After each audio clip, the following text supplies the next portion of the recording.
Welcome into HogHype, a special Nashville edition. Tyler Cass joined as always by longtime Razorback podcast host John Nabors. John, we're here for SEC Media Days. First time in the Music City for the event. What's been your impression so far? I love it here. It's such a fun, vibrant city. It's the Music City for a reason. It just has an energy to it that makes it seem like it's even bigger than SEC Media Days, which is a very big deal. But I love the hotel setup. The construction outside is kind of annoying, but it seems like everybody's really embraced it. It's a much easier city to get to for a lot of people.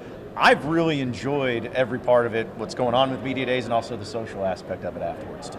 For a lot of people in Arkansas, especially the 5-hour or whatever drive to Nashville, a little better than Atlanta, a little better than Birmingham, but we won't be too selfish with things. All right, we're going to talk plenty of Arkansas, of course. That's why we're here. But first, of all the other coaches and players who you've seen, maybe talked to around, what has been your biggest takeaway from the Media Days non-Arkansas version?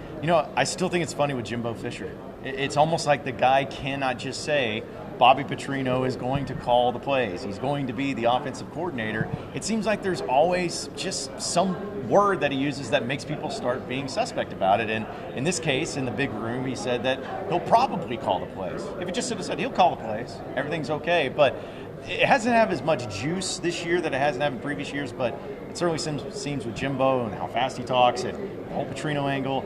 That's been, at least to me, the bigger storyline or the most interesting storyline so far in Media Days. On to the Arkansas of it all. Sam Pittman, KJ Jefferson, Rocket Sanders, and Landon Jackson taken to the stage.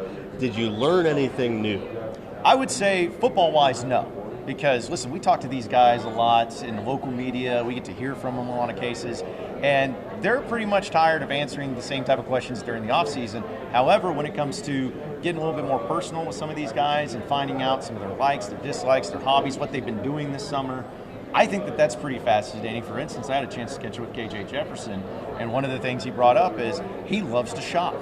And not just shop for shoes or shop for clothes, shop for everything, and not just online. He likes to go into stores and shop. I never knew that about KJ. So I think that with Pittman and coaches, you get to learn a little bit more about maybe what they did this summer, or Sam Pittman singing with a foreigner. Who would have guessed that? Hot-blooded. But it's so much fun to just learn more about them and see that, hey, these are more than football players. These are just people like all of us that have likes and dislikes and hobbies and passions. Exactly. Any chance to humanize these guys, I think, is always a good thing. And if you want to see more, they talked plenty football. They talked about the season to come. They also talked, like John said, about their hobbies, about who they are as people. All of those interviews are on our website, thv11.com.